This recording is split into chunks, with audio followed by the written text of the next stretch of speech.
Bonjour tout le monde. Aujourd'hui, nous allons parler de la validation de données dans Excel. Alors, c'est pour maîtriser les règles de saisie, pour contrôler l'entrée des données dans une feuille Excel.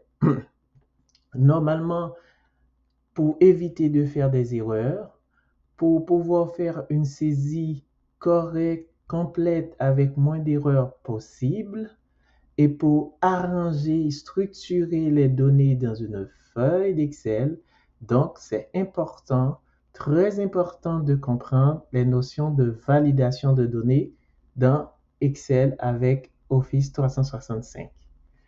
L'objectif de cette présentation est de comprendre l'utilité de la validation de données, pourquoi vous devriez utiliser l'option de validation des données, créer des règles de saisie simples ou personnalisées. On va diviser en deux. Il y a des règles qui sont déjà des règles de saisie simples, mais il y a des règles que vous pouvez personnaliser, en utilisant des formules, notamment utiliser les listes déroulantes, messages d'entrée et alertes d'erreur. On va apprendre comment faire ça. Qu'est-ce que la validation de données?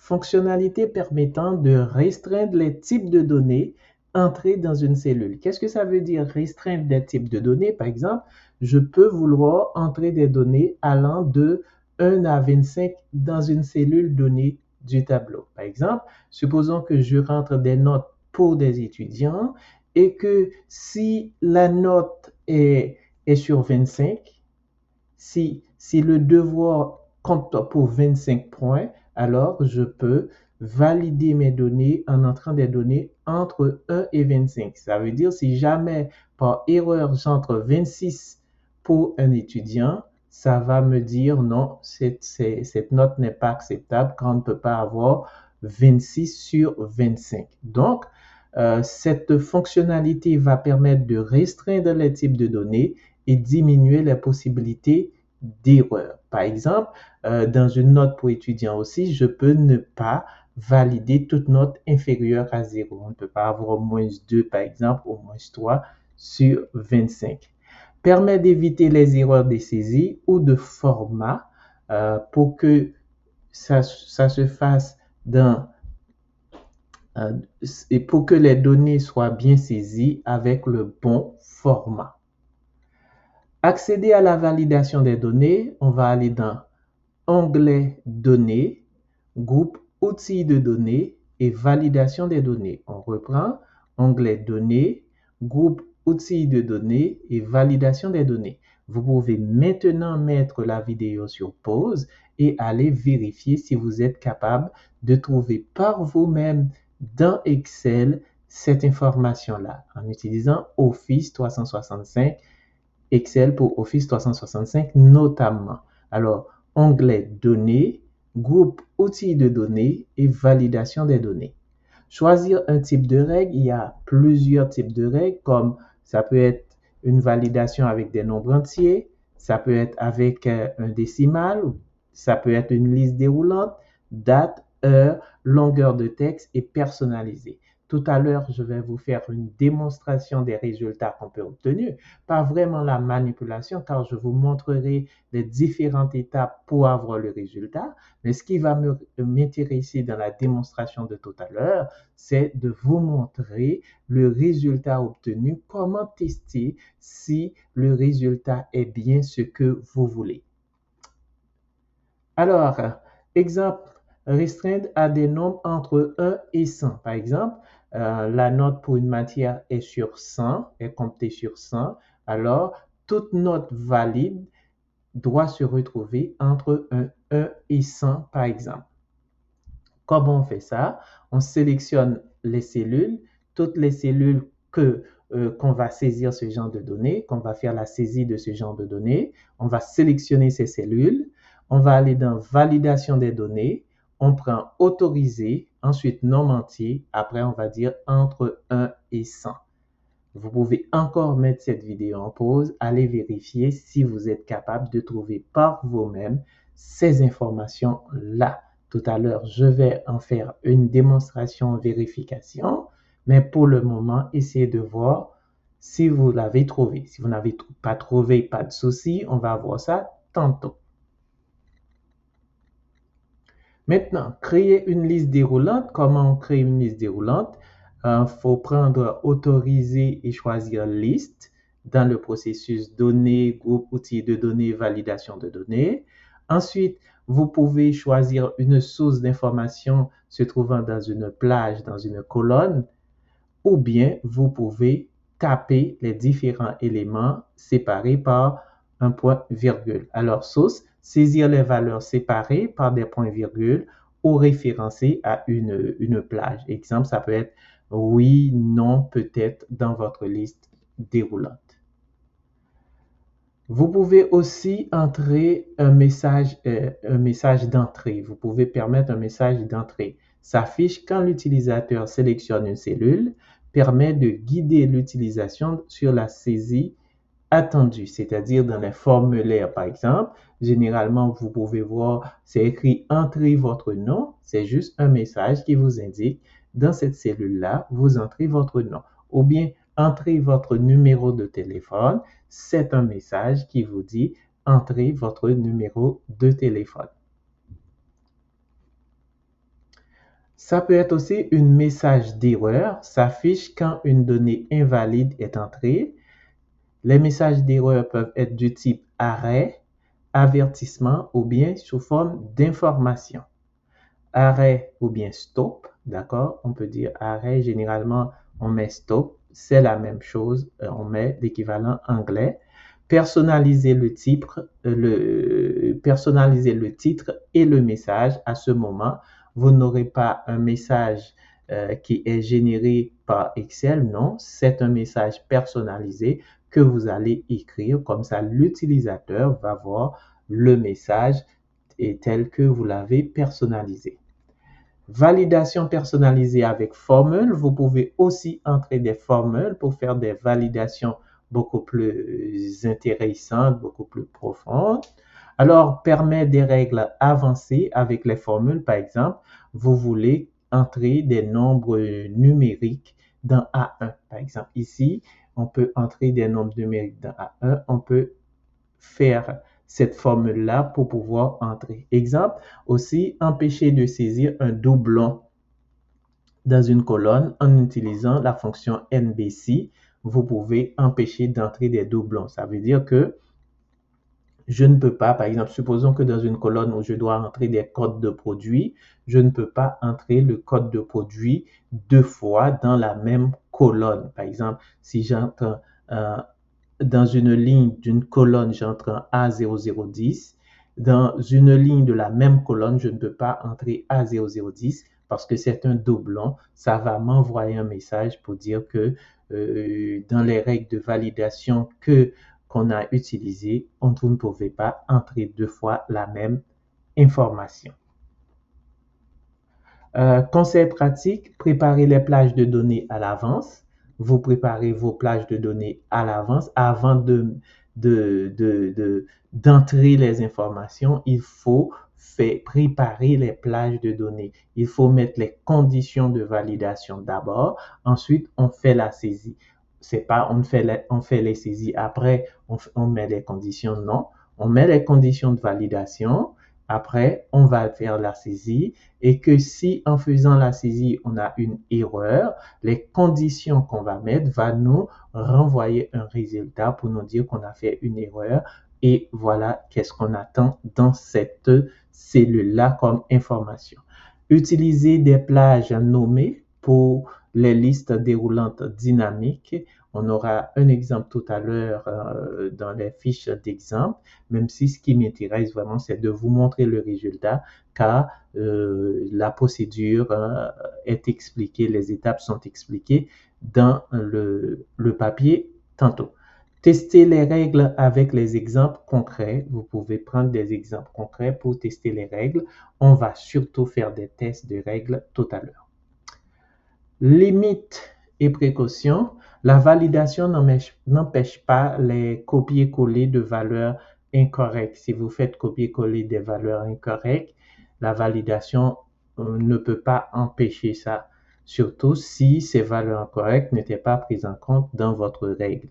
Les règles doivent être revérifiées en cas de tri ou de déplacement de cellules. Il faut toujours vérifier, retester pour voir si les règles sont bien établies. Il n'y a pas de modification ou de corruption des règles. D'accord? Application pratique, formulaire interne, par exemple suivi RH, pour mettre nom, prénom, sexe, numéro de téléphone. Demande de congé, par exemple, on ne peut pas demander des congés moins 2 jours, par exemple, ou moins 3 jours. Demande de congé, ça va de 10 jours, ça peut être 15 jours, mais attention, vous pouvez restreindre que la personne puisse faire des demandes entre un jour et 15 jours, pas plus, suivant la politique des ressources humaines. Et si la personne doit demander 20 jours, ça prend un formulaire spécial. Contrôle qualité des bases de données et automatisation des tableaux de suivi notamment. En conclusion, la validation de données augmente la fiabilité des feuilles d'Excel parce que ça vous empêche de faire des erreurs. C'est un outil essentiel pour tout modèle structuré ou collaboratif, surtout si plusieurs personnes à intervenir dans une feuille à entrer des données. Si on fait une validation d'informations, ça peut empêcher à certains utilisateurs de faire des erreurs et que tout le monde va embarquer dans l'erreur faite par une ou deux personnes si c'est un fichier collaboratif. Ça va faciliter à combiner avec des mises en forme conditionnelles ou avec des macros lorsqu'on fait la validation, ça aide aussi. Voilà pour cette première étape où nous montrons, nous venons d'expliquer le sens et le rôle de la validation des données. Maintenant, regardons quelques exemples avec des tests, surtout des tests, pas forcément des manipulations, mais surtout des tests pour vérifier l'information qu'on a dit et ce qu'il faut obtenir après avoir fait une manipulation. Alors, on va vite fait aller ici. On va aller ici. Par exemple, ici, si vous voyez, il y a limite d'entrée. Maintenant, ici, regarde ici, on a parlé, limiter l'entrée à des entiers entre 1 et 100, l'énoncé. Dans la colonne A, n'autoriser que des nombres entiers entre 1 à 100.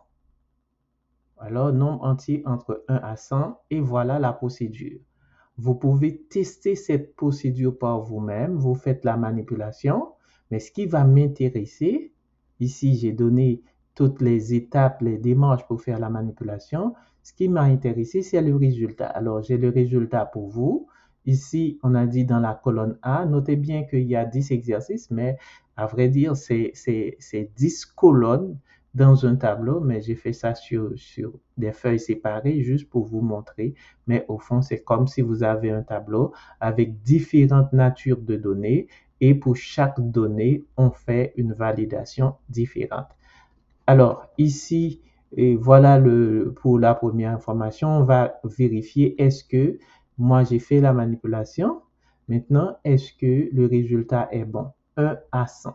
Je dois rentrer 1 à 100. Si je rentre moins 1, ça ne doit pas être valable. Si je rentre 102, ça ne doit pas être valable. Alors, on va regarder ici. Voilà mon tableau ici. J'ai dit énoncé dans la colonne A, n'autoriser que des nombres entre 1 à 100. Alors, j'ai fait déjà la manipulation en sélectionnant le tableau, toute la colonne. Vous voyez la bordure que j'ai mis pour vous montrer toute la colonne. Ensuite, j'ai été dans données et outils de données. Ici, j'ai pris validation de données et maintenant, j'ai pris nombre entier compris entre 1 et puis 100. Et puis, je fais OK après avant ça, j'avais sélectionné tout ça. Maintenant, vérifions est-ce que c'est vrai. Maintenant, c'est 1 à 100. Maintenant, je vais taper 1. C'est bon. Ça, c'est dans ma plage. Je vais taper 50. C'est dans mon affaire. Maintenant, vérifions, je vais taper 101. ça m'envoie un message pour me dire cette valeur ne correspond pas aux restrictions de validation de données pour cette cellule. Voilà. Pourquoi cette valeur ne correspond pas? Parce que j'ai entré 101. OK. Maintenant, si je ferme, vous voyez, ça ne met pas le montant parce que ma validation ne correspond pas. Supposons que je veux rentrer -3. La même chose. Parce que -3, ce n'est pas un élément à considérer. Les éléments à considérer doivent être entre 1 et 100. Supposons que ce sont des notes d'étudiants, comme j'avais dit tantôt, alors ça ne va pas être, je ne vais pas pouvoir entrer. Si ce n'était pas erreur, j'avais mis -3 à un étudiant, on va comprendre que ça va me dire c'est une erreur. Ce -3 va être effacé parce que c'est pas là. Mais si je mets un 100% à quelqu'un, vous voyez, ça marche. Je peux donner 100% et pas plus. C'est bon? Voilà pour le premier exercice. Bon. Maintenant, deuxième démonstration, suivant sur le même rubrique. Alors, je vous laisse voir ici, exercice 2, liste déroulante. Vous pouvez, si vous le souhaitez, essayer de faire la manipulation par vous-même. Je vais vous montrer le résultat. Ici, l'énoncé en B2, proposer des choix acceptés, refusés, en attente via une liste déroulante. Accepter, refuser, en attente via une liste déroulante. Ici, je vais faire une petite correction ici, si vous voyez. Je vais mettre des points-virgules parce que les points-virgules marchent ici avec Office 365. Je peux mettre des points-virgules comme j'ai expliqué tantôt. Vous pouvez entrer avec des points-virgules ou bien vous pouvez les mettre dans une colonne, dans une plage séparée, ligne, chaque élément, chaque mot, l'un en dessous de l'autre, et puis vous pouvez faire la démonstration. Alors ici, vous séparez par des points-virgules, bien entendu, en prenant des listes déroulantes. Alors, on va vérifier notre liste déroulante. C'est pour pouvoir saisir, pour faire la saisie exactement du mot voulu. Alors, les mots voulus sont acceptés, refusés ou en attente. Ça peut être des commandes, par exemple. Alors, si on regarde bien, maintenant, tableau numéro 2. Maintenant, j'ai mis les affaires ici, accepter, refuser, en attente. J'ai mis ça dans une plage, mais je pouvais taper à l'aide de points-virgules aussi. C'est ici, voilà ma B2. Alors voilà, accepter, refuser, en attente. Je peux faire accepter, je peux faire refuser, ok, et je peux faire ici en attente, suivant ce que, par exemple, si une commande est acceptée, je peux accepter. Si c'est refusé, etc. Alors, je peux mettre ça ici, par exemple. Et puis, quand je vais aller ici,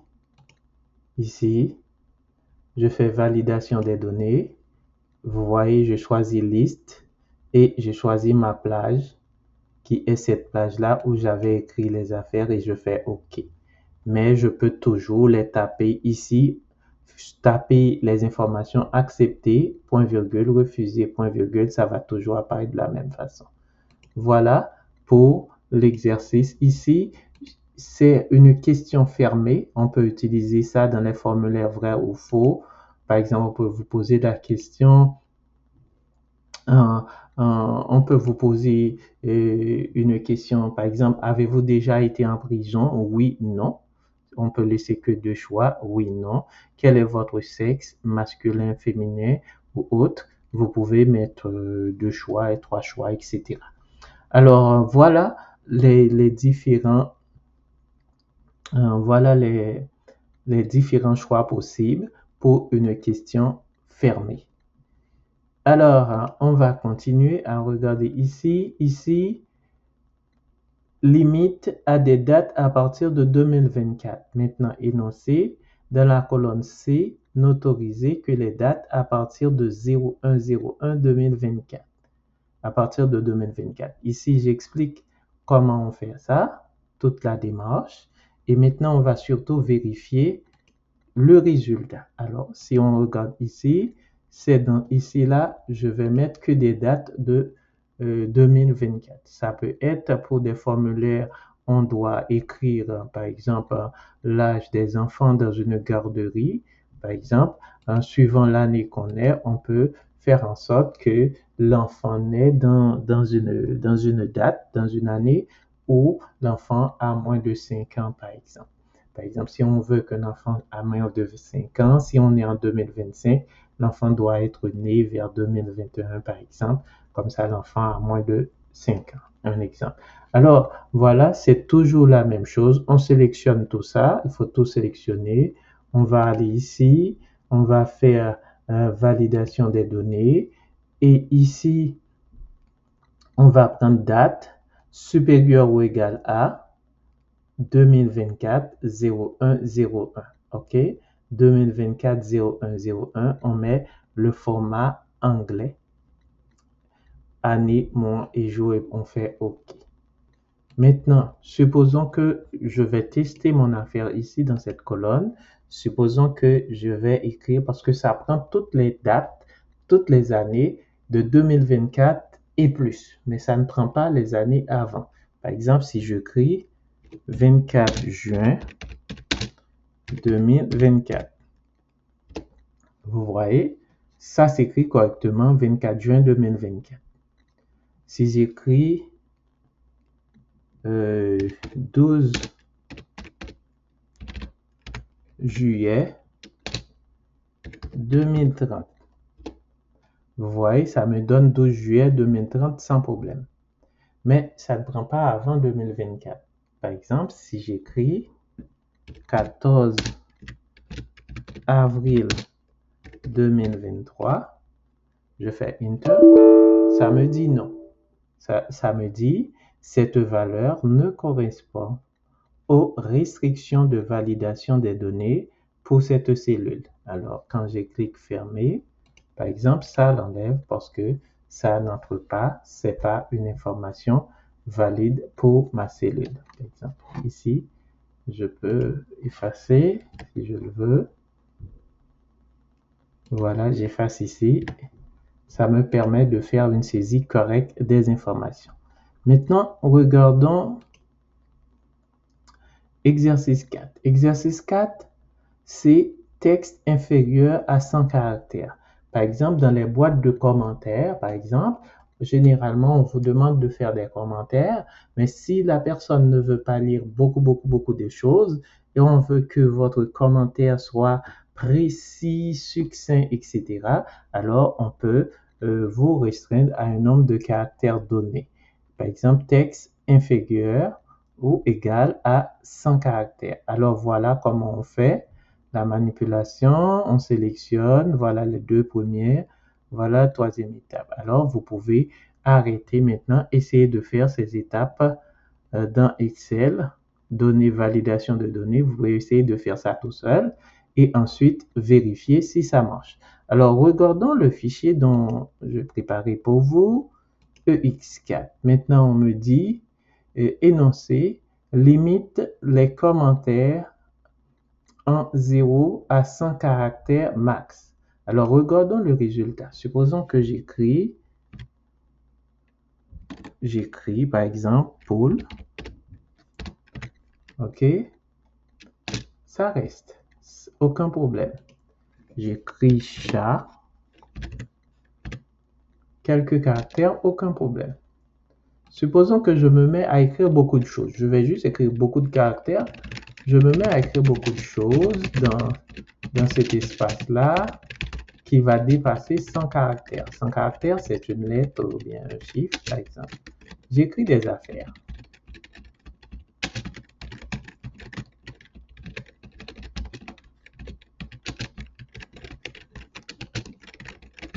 Je donne beaucoup, je mets beaucoup d'affaires, j'ai beaucoup d'informations à mettre. Je fais n'importe quoi, c'est juste pour vous faire comprendre. Ici, on écrit des phrases, mais c'est juste pour faire les caractères. Maintenant, je vais juste cliquer ailleurs pour valider. ça me dit non, parce que j'ai écrit un ensemble d'informations qui sont supérieures à 100 caractères. Étant donné que ces informations sont supérieures à 100 caractères, normalement, ça me dit non. Et puis, je dis OK, je ferme, et puis ça les enlève. Alors, c'est juste dans les parties commentaires. Alors, c'est toujours la même affaire. Vous allez ici, vous faites la validation de données. Ici, vous prenez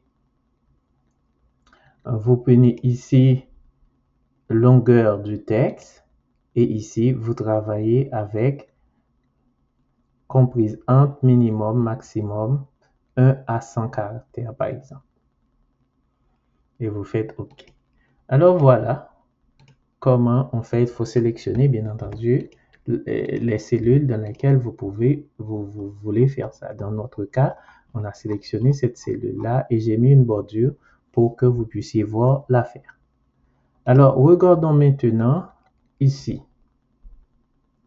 Ici, c'est empêcher les doublons dans E. Dans la colonne E, je ne veux pas qu'il y ait des doublons, c'est-à-dire, je ne veux pas que la même information se répète. Par exemple, pour un code de produit, comme j'ai dit tantôt, si j'ai mis un premier code de produit A001 et dans la même colonne, je ne peux pas avoir A001 qui se répète. C'est un doublon. Alors, je veux empêcher de doublon au cas où au cas où il y a une erreur, où j'entre 2 fois la même chose par erreur. Alors, voilà ici, empêcher les doublons. Et vous voyez, on fait ça avec une formule NBC, étant donné c'est E, colonne E que je mets, et je dis dans E2, par exemple, je prends E2, ici, ça doit être 1. Ça doit se répéter une seule fois. Alors là, je dois vraiment taper cette formule-là. Pour tester, vous pouvez essayer de le faire par vous-même en prenant une formule. Ici, vous sélectionnez validation des données, autoriser, et vous devez prendre personnaliser avant de taper la formule. Alors, on est dans exercice 5. Alors, on va regarder la manipulation 5. Si vous regardez ici, empêcher les doublons, je dois sélectionner toute cette plage, d'accord?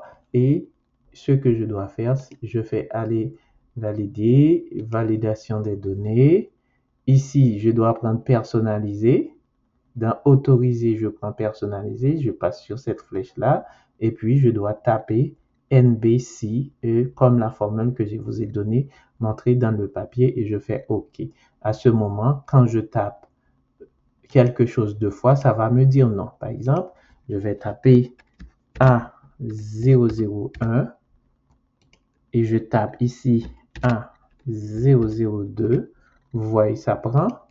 Je tape A003, ça prend. Mais si par erreur, au lieu de continuer à taper A004, je tape A001 par exemple, A001, et je fais valider, ça va me dire que non, je ne peux pas faire ça parce que cette colonne ne prend pas des doublons. Voilà, je fais comme ça et ça s'enlève. Voilà, je peux enlever maintenant les informations pour tester. Ça va me permettre d'éviter de faire des erreurs. Maintenant, on va aller dans l'exercice numéro 6 ou bien dans la manipulation numéro 6. Nombre positif uniquement. Par exemple, ça peut me entrer nombre positif uniquement. Supposons que je fais des mesures. Par exemple, je fais des mesures en volume. Par exemple, 5 litres, 10 litres, 15 litres de lait ou bien je fais des livres ou bien un livre pour des viandes, un kilogramme pour de la viande, etc. Alors, ça ne peut pas être négatif. Alors, nombre positif uniquement. Alors, dans F, saisissez uniquement des valeurs supérieures à 0. Ça va être nombre positif uniquement, supérieur à 0, strictement supérieur à 0.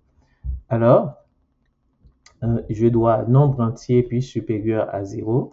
Alors, c'est exercice 6 ou bien la manipulation numéro 6.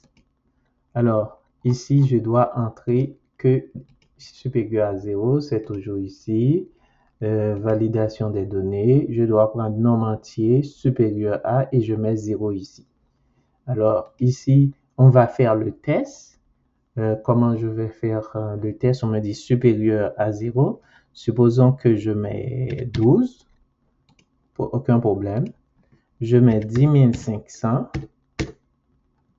Aucun problème. Si je mets moins 4, problème parce que moins 4 est un nombre négatif inférieur à 0 que ma cellule n'accepte pas d'après la validation. OK, je peux effacer les données car je viens de vous montrer la démonstration. Maintenant, regardons l'exercice suivant. Ici, regardez ici. Ici, c'est exercice 7. C'est je dois dire quand la personne entre, supposons que je fais une colonne qui entre des courriels, des emails, j'ai dit que normalement, ça doit prendre A commercial. Si ça doit prendre un A commercial, forcez un A dans G pour les courriels. Alors ici, je dois écrire ma formule numérique. Je dois chercher A et puis j'ai dit G2. Alors vraiment, il faut taper cette formule. Comme ça, je dois dire, au fond, je dis lorsque j'écris un texte, même si ça a des nombres aussi, je dois chercher s'il y a A commercial. S'il n'y a pas le A commercial, je ne dois pas prendre ça, je dois envoyer l'erreur parce que une adresse email, une adresse courriel, ça prend toujours le A commercial. Alors, dans l'exercice 7, on va faire la démonstration. Ici, on est dans l'exercice 7. C'est ici que je fais ma validation. J'ai sélectionné tout ça que je vous ai montré dans la bordure. Ensuite, j'ai fait validation et je fais personnaliser et je vais entrer ma formule avec le A en question. Alors, si j'entre, il n'y a pas le A, un problème. Par exemple, si j'écris, par exemple, Marie, et puis j'ai fait gmail.com. OK, et je fais Enter, ça me dit non. Tandis que si je fais Marie à commercial gmail.com et je fais Enter, ça me dit oui. Je veux juste ajuster ma cellule pour que ça prenne toute l'information. Maintenant, étant donné que ça doit rechercher le A, s'il n'y a pas de A commercial, ça ne prend pas. OK. Alors, je peux effacer ici.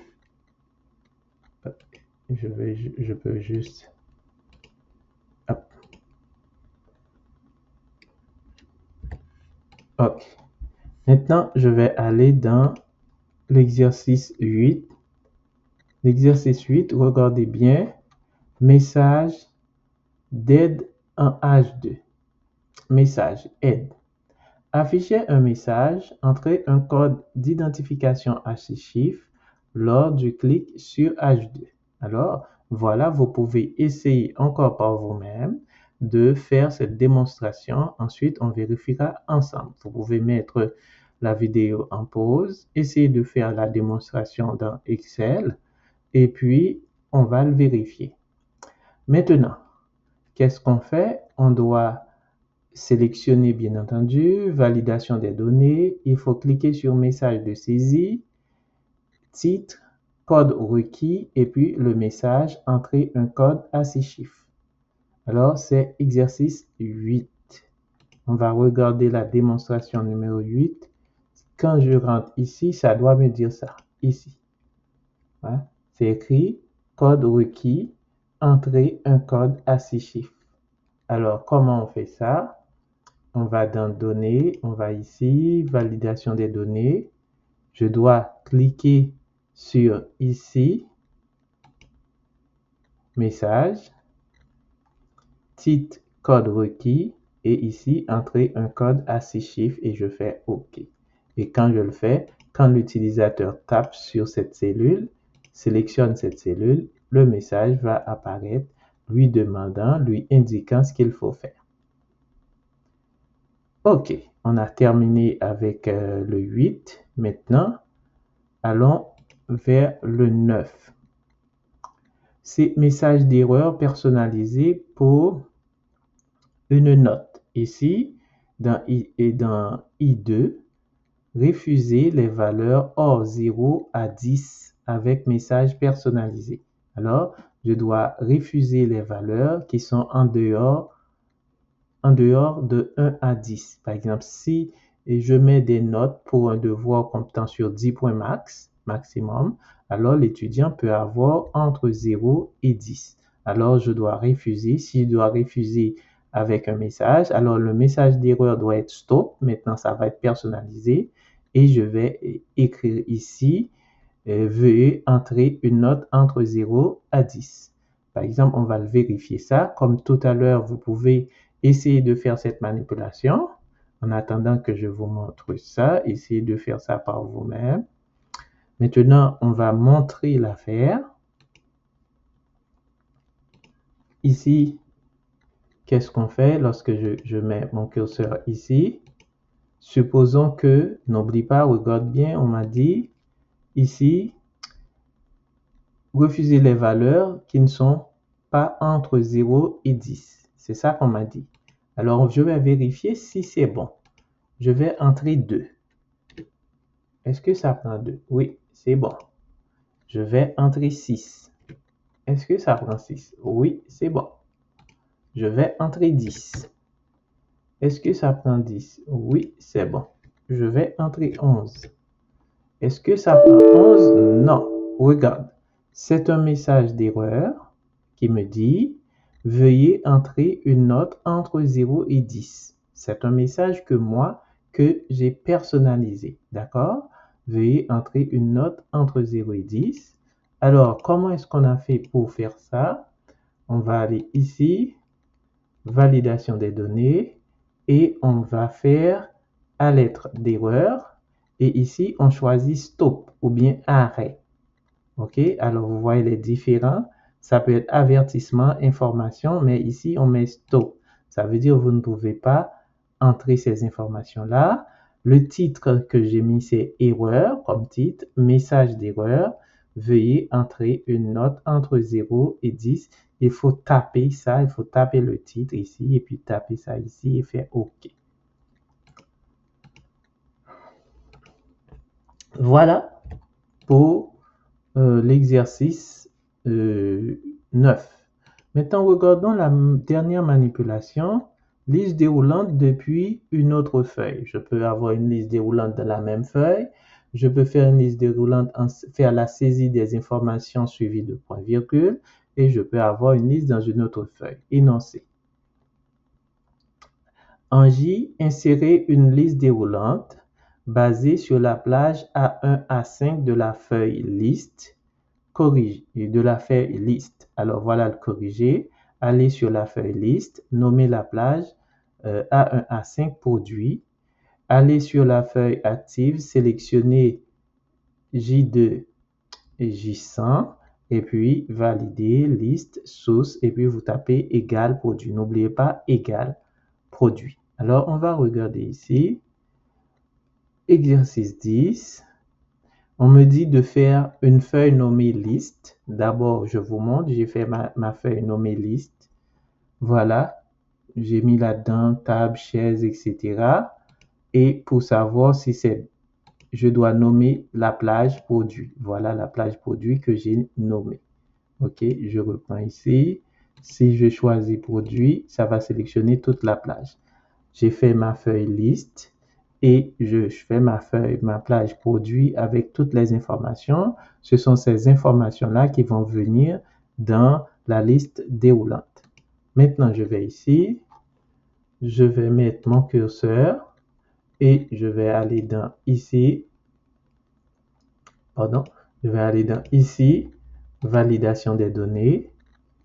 Lorsque je vais aller dans validation des données, je vais juste être sûr que oui, ici, je remets ici Je vais aller ici, je vais dans validation de données. OK. Quand je suis dans validation des données, je vais aller ici, options. Je vais prendre liste.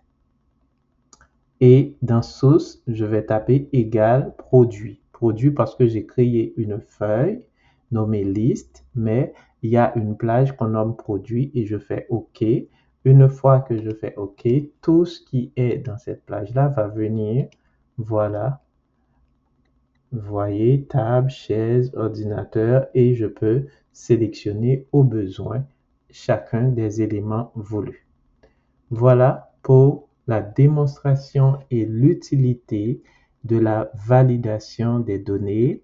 Nous venons de faire 2 étapes importantes. Première chose, nous avons expliqué ce qu'on entend par la validation des données et son utilité. Ensuite, on a fait une démonstration avec des tests pour vous montrer quand ça marche, comment vérifier avant même d'entrer des informations. Merci beaucoup et à tantôt.